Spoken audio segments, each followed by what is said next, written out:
newspapers of today, 24th January 2023, the front page. Nigerians fear massive losses as deadline draws near. Business owners give January deadline. Food prices soar as traders reject old notes.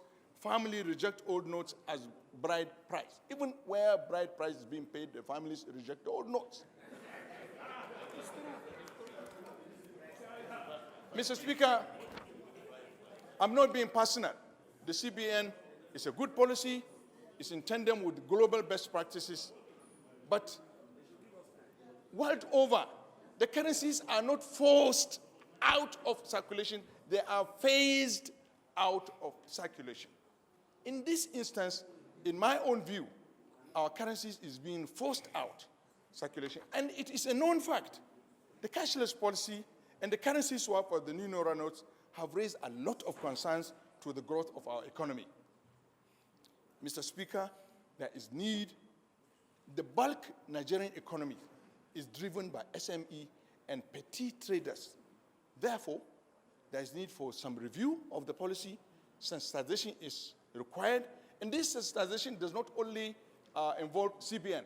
And we are all aware in the village, people do trading with 200 Naira, 100 Naira, 50 Naira. So if you give somebody 1,000 Naira, he can go and buy something, but there is no way he can get change because the only available currency is the old note of 100 Naira, 50 Naira, 200 Naira, 500 Naira. This is one thing. Another thing, we are all aware, even before the insurgency, Northeast is the poor of the poorest of the whole zones in the country. And our poverty was further escalated by Boko Haram insurgents and other related insecurity. And today, we have something that is almost worse than Boko Haram. Worse than in the sense that,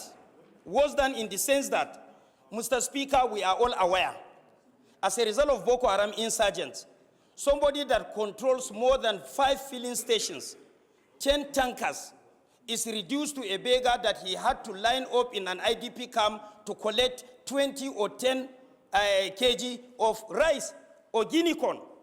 This is how bad it is. As I'm talking to you, we lost multi-millionaires.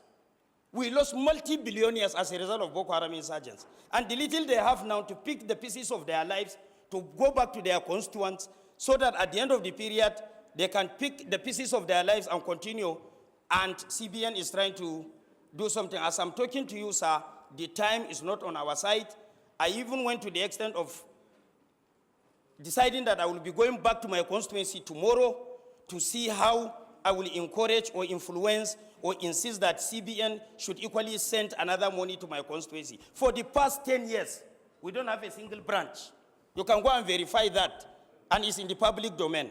So, Mr. Speaker, I want Nigerians to come to our rescue. If on 31st January, this